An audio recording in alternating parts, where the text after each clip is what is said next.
karena banyak sekali efek-efek kesehatan yang akan ditimbulkan jika kita memiliki kelebihan berat badan. Gitu. Ada lagi nggak kira-kira? Oh iya, Apa tuh? saya ada tambahan ini karena saya pernah melakukan juga ya terkait penelitian gitu kan. Biasanya orang gemuk ini kelebihan berat ini biasanya di dalam tubuh itu lebih banyak menghasilkan inflammatory cytokine. Apa ya bahasa itunya? Iya. Peradangan senyawa-senyawa menyebabkan radang. Nah, ternyata berdasarkan penelitian senyawa-senyawa penyebabkan radang ini otomatis nantinya akan memicu penyakit-penyakit yang terkait dengan radang seperti osteoartritis juga. Kemudian jangan lupa depresi. Nah, seperti yang kita bahas itu, ternyata rata-rata orang-orang depresi itu mempunyai senyawa-senyawa peradangan yang lebih tinggi dibandingkan orang-orang yang tidak depresi. Dan dengan banyaknya lemak dalam tubuh ini, itu juga bisa meningkatkan jumlah penyewaan peradangan itu, pro-inflammatory cytokines kalau bahasa saintifik. Jadi semuanya itu terkoneksi.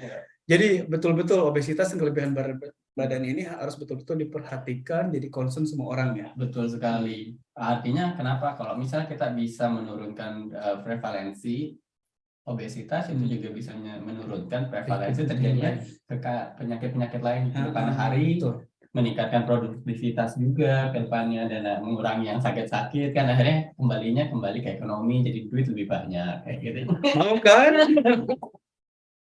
Seperti itu ya. Oke. Mani. Nah, balik nih. Bukan, bentar, untuk meluruskan ya, sebetulnya uang itu penting, tapi jangan lupa manfaat yang bisa kita berikan kalau kita sehat itu juga penting sekali, gitu kan ya. Uang itu penting, tetapi yang lebih ada beberapa hal yang lebih penting lagi itu. Ya, itu adalah sehat ketika punya uang. Kita jalan-jalan dan punya duit doang tapi nggak sehat, sama aja bohong. Oke. Nah, tadi kan kita balik Mas, saya sempat bilang ada exercise, ada restriction kalori atau diet ya. Nah, saya penasaran nih sebetulnya apa sih dengan diet gitu? Gimana caranya kita bisa pertama menjaga berat badan mungkin ya, menjaga berat badan. Yang kedua adalah bagi yang sudah mengalami kelebihan berat badan, gimana sekarang nuruninnya? Terkait juga dengan BM diet nih. Oh ini patent on the way. Ini sebetulnya diskusinya bisa panjang sekali ini. 2 hari doang. Bisa berupa SKS kalau bahas kayak gini. Tapi intinya adalah seperti tadi di awal ya, memang menjaga jumlah kalori yang masuk dan juga digunakan itu sangat penting. Tapi ternyata bukan hanya itu, tapi jenis makanan yang kita makan juga sangat penting sekali itu. Jadi pernah saya melihat ya, intinya yang melakukan perbandingan dia secara individual aja gitu ya. Dia mencoba makan coklat dengan kalori segini, kemudian dengan buah apa gitu ya, dengan kalorinya juga sama. Dia makan. Jadi insulin sensitivity-nya itu setelah makan coklat, gulanya sekian, tiba-tiba sangat tinggi sekali. Tapi makan buah ternyata tidak seperti itu gitu loh. Tuh ya. Ngomongin masalah insulin sensitivity itu adalah artinya gini, kalau misalnya ketika kita makan sesuatu kan ada yang masuk pertama yang paling mudah dicerna adalah gulanya dalam bentuk gula karbohidrat. Nah, dengan karbohidrat itu nanti tubuh kita mulai kayak istilahnya sensing mengenali gitu. Mengenali oh ada gula nih, ada gula datang.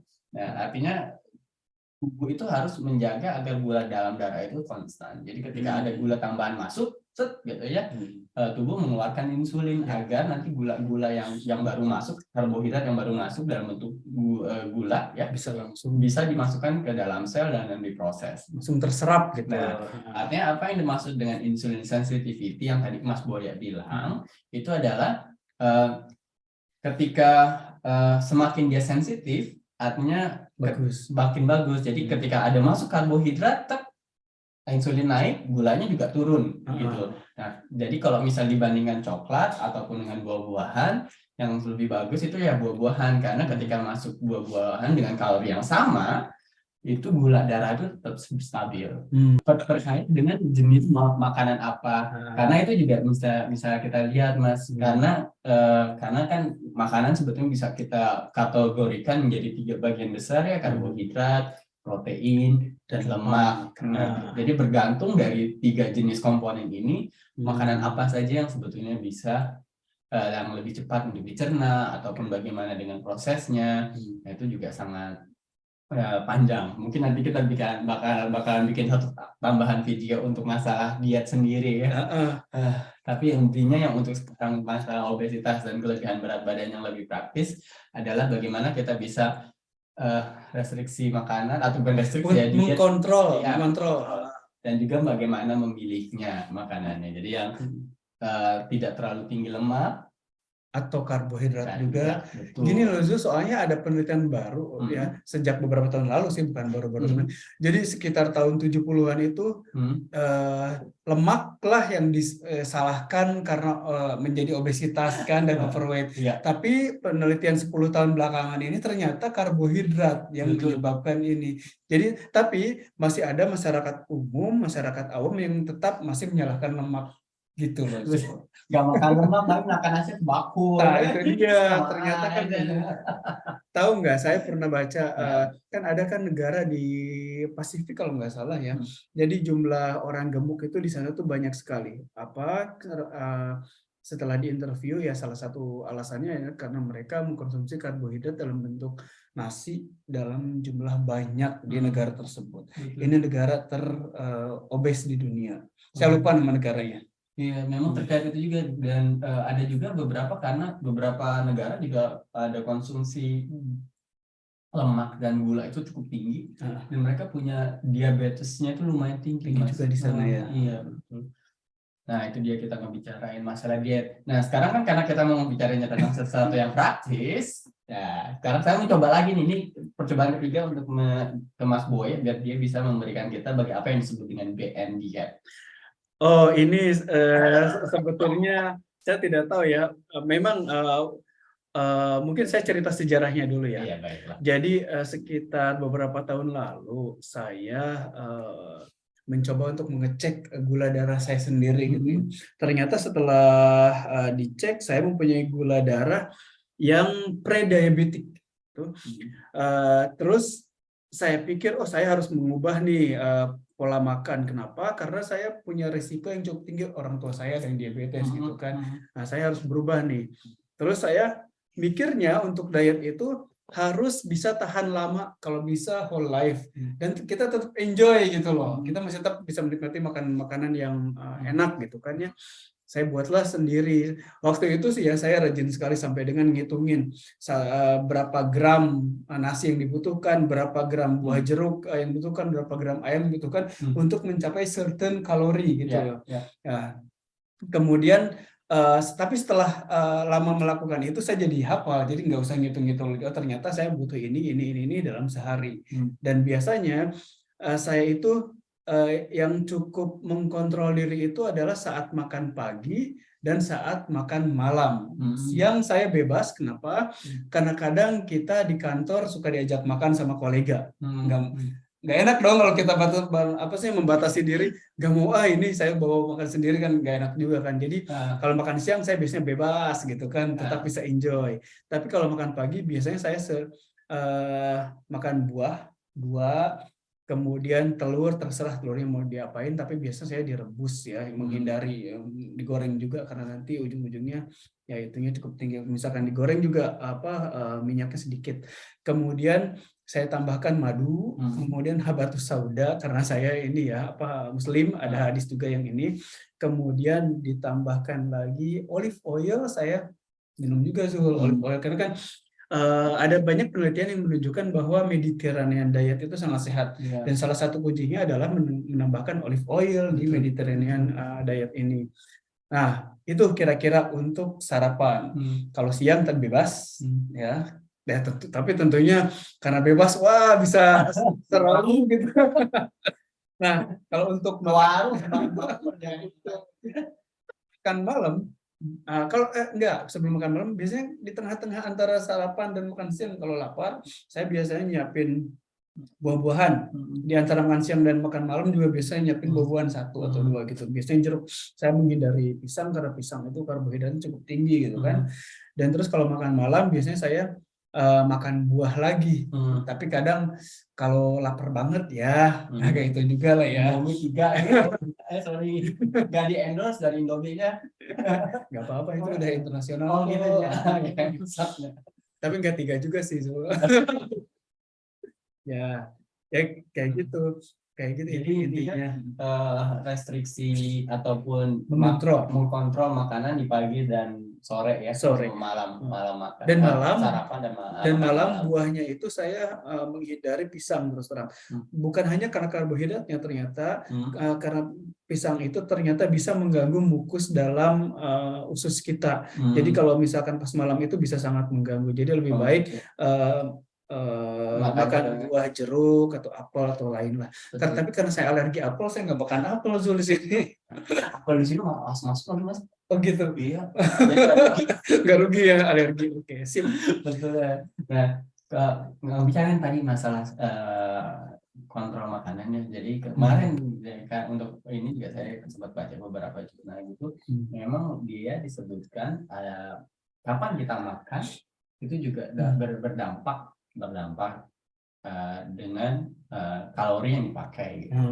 Jadi beberapa maksudnya saya juga mau menambahkan bahwa sebetulnya dengan sarapan ada percobaan nih, ada 2 grup yang dilakukan percobaan. Yang pertama makan besar ketika sarapan, yang kedua adalah makan besar ketika makan malam dibandingkan. Dan itu dapat terjadi perbedaan yang cukup signifikan. Jadi ketika lebih baik makan malam itu lebih sedikit dan makan pagi itu lebih besar ya, kalau misalnya memungkinkan. Kalau misalnya dengan BN Hannover juga BN dia juga kan dia kan banyak juga tuh makannya dibandingkan makan malam kan dia lebih banyak ya. Nah itu lebih signifikan untuk menurunkan berat badan. Tapi mesti balik laginya adalah mengurangi konsumsi kalori dengan apa yang sebetulnya kita lakukan atau kalori yang dibutuhkan per hari. Ini penting sekali, jangan lupa. Jadi bukan hanya mengontrol makan, tapi juga saya juga men-setting seberapa sering harus olahraga per minggunya ya. Nanti mungkin juga kita tunjukin di sebelah sini gitu ya. Saya juga sempat melakukan sedikit. Ada yang namanya BMR kalkulator. Namanya BMR kalkulator itu body metabolic rate. Nah itu ada perhitungannya. Jadi ada terjadi perubahan signifikan ketika kita tanpa melakukan olahraga dengan melakukan olahraga 2 sampai 3 kali per minggu ataupun 3 sampai 5 kali per minggu. Kalau misalnya nggak di sini bisa dicantum di kolom deskripsi nanti ya. Ada juga untuk websitenya. Ya betul, silahkan nanti dicek kan. Terus apalagi nih Zul nih.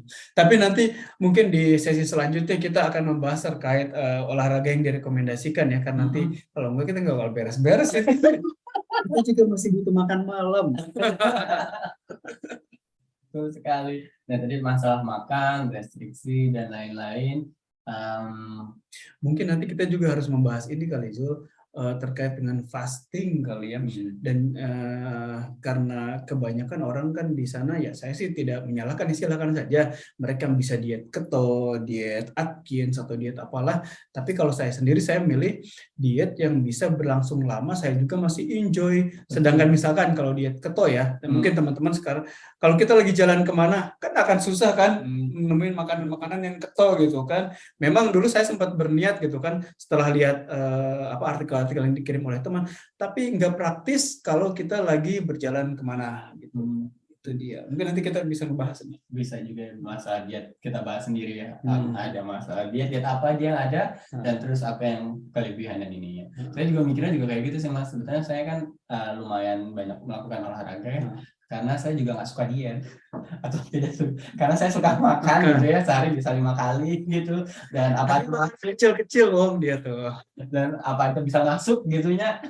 Makanya diperbanyak olahraganya. Jadi kalau bisa salah satu contohnya adalah dari perhitungan dari yang saya itu, kalau misalnya tanpa olahraga kebutuhan kalori saya itu kurang dari 2000, jadi 1900. Tapi kalau misalnya saya olahraga 1 sampai 3 kali per minggu gitu ya, itu udah naik jadi 2200, artinya sudah naik 10%.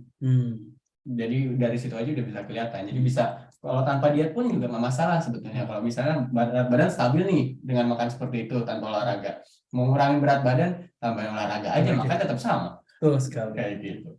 Ya, tapi kan kadang kan suka jalan sama teman, itu kan. Jadi olahraga aja. Karena olahraga juga bukan hanya untuk diet loh, Iya, banyak banget. tapi juga manfaat untuk kesehatan. Tapi ya nanti deh dibahasnya deh. Nanti kita nggak beres-beres.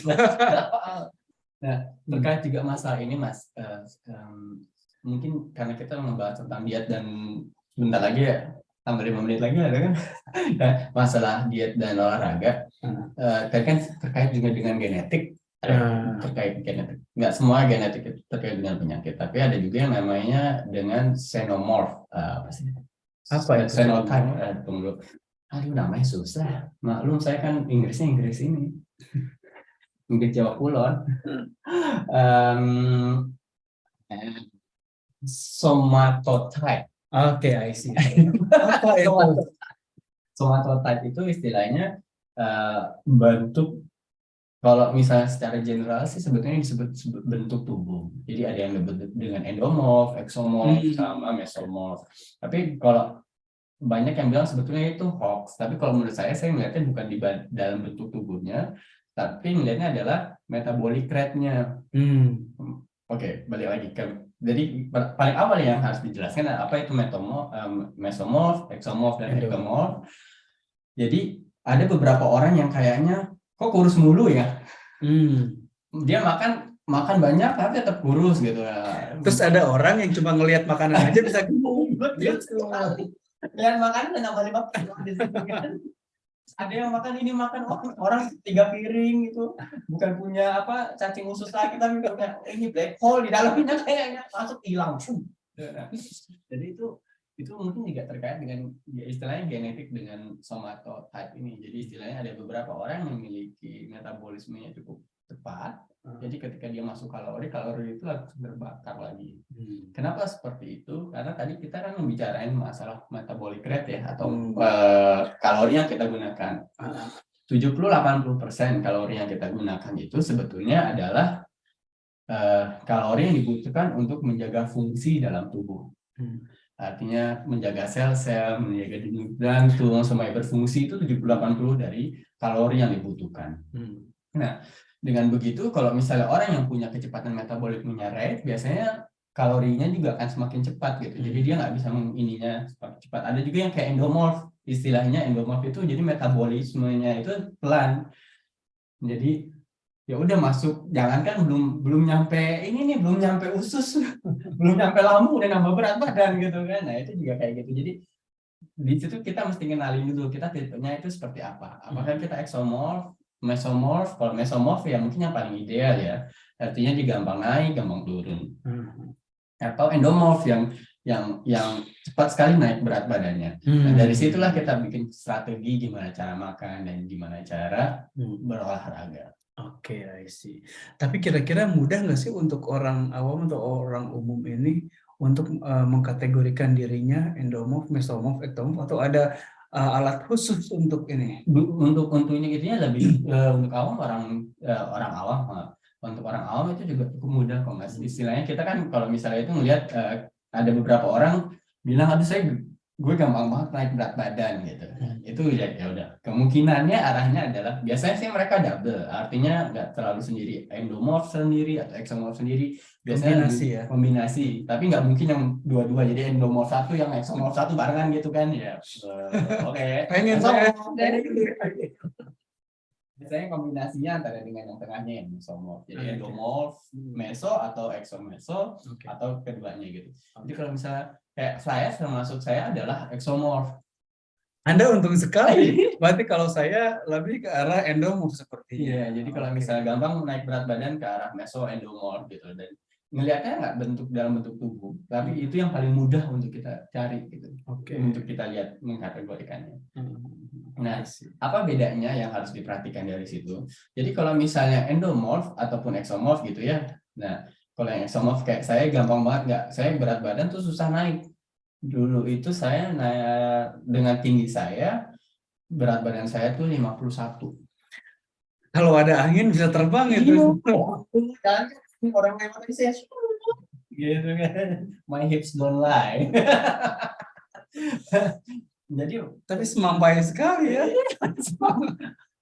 semampai 100 meter nggak sampai dong. Aduh, terus. Dengan kalau kayak gitu yang harus dihindari adalah kardio. Jadi istilahnya Olahraga kardio. olahraga kardio. Jadi lari, jogging dan lain-lain tetap bisa dilakukan, tapi jangan menjadi yang utama. Dan makannya itu pun nggak harus dibagi dan lebih sering. Kenapa harus dibagi dan lebih sering? Karena kalau misalnya kita makan langsung banyak, itu tuh karena kecepatan metabolisme eksomorf cepat, itu tuh cepat hilang. Tapi kalau misalnya dia dibagi, artinya kan dia jadi pelan itu jadi nggak langsung naik gitu, tapi lebih stabil, dan itu yang bisa menjaga kayak gitu. Dan apa namanya, menghindari juga kayak gula-gulaan tetap, dan lemak juga tetap dihindari sih sebenarnya. Jadi ini sama aja. Tapi memang harus dibagi gitu. Oke. Nah, kalau misalnya yang endomorf juga tetap sebetulnya memang harus dibagi, dan dia mengurangi jumlah kadar karbohidrat ataupun gula-gulaan dan juga lemak, itu yang paling utama. Dan olahraganya memang lebih bagusnya dengan kardio atau lari, jogging dan lain-lain. Yang pertama, yang kedua tetap harus dilakukan adalah craft building, namanya kayak bukan bodybuilder, tapi artinya meningkatkan massa otot. Kenapa seperti itu? Karena otot itu memiliki metabolisme lebih banyak dibandingkan lemak. Jadi dengan semakin banyak otot, dia semakin tinggi metabolismenya, semakin cepat dia untuk berkurang. Ya betul. Ya. Dan harus diingat, ternyata ada juga nih penelitian nih terlihat ini. Jadi kalau kita setelah olahraga yang menggunakan otot-otot, terutama yang gede-gede gitu, jadi si ototnya tetap melakukan metabolisme bisa sampai 24 jam setelah olahraga beres. Jadi otomatis kita makan banyak pun, karena tubuh kita masih bekerja nih, otomatis kalorinya tetap berkurang. Itu kan yang kita harapkan ya. Betul sekali. Tapi langsing. Kardio tetap dilakukan juga ya, terus ini juga akan lebih baik dilakukan juga. Sebetulnya ini juga saran dari WHO sih, nanti kita bahas aja nanti. Sip. Ada lagi yang lain? Nah, ini kayak jadi ada susamun fasum atau ada dirimu ada tambahan lagi nggak, Mas? Kayaknya nanti kepanjangan ini. Kita bagi-bagi aja ya, jadi teman-teman bisa nonton video lain. Jadi mungkin apa sih yang bisa kita rangkum dari perbincangan kita? Intinya menjaga tubuh ideal itu penting ya, karena tadi kan pertama bukan hanya masalah estetika, tapi yang penting juga dari sisi kesehatan, karena banyak sekali efek-efek kesehatan yang akan ditimbulkan jika kita memiliki kelebihan berat badan atau bahkan jika sampai obes gitu kan. Dan bagaimana caranya, bisa dimulai dari mengontrol makanan yang masuk ke dalam tubuh kita dan tetap melakukan olahraga. Itu sih inti pentingnya. Betul. Tapi ada tambahan lagi? Ya, itu inti pentingnya, dan jangan lupa juga ini yang kita sampaikan sampai sejauh ini adalah terkait dengan dalam kondisi kesehatan yang normal. Artinya tidak ada penyakit keluhannya lain. Kalau misalnya teman-teman yang menyaksikan ini ada beberapa penyakit yang dipunyai, ada baiknya juga berkonsultasi dulu dengan dokter yang setempatnya. Betul sekali. Ya. Oke, semuanya terima kasih banyak sudah menonton. Ya. Dan kalau ada komen ataupun ada ide yang mau, bukan ide, istilahnya ada yang ingin dibahas oleh kita, silakan komen aja. Insya Allah nanti kita bahas ya. Dan kita coba cari cara gimana artinya ilmu yang ada ataupun topik-topik itu bisa lebih praktikal, jadi bisa kita lakukan di rumah. Oke, sip lah kalau gitu. So, terima kasih banyak semuanya. Mudah-mudahan apa yang kita sampaikan ini bermanfaat. Assalamualaikum warahmatullahi wabarakatuh.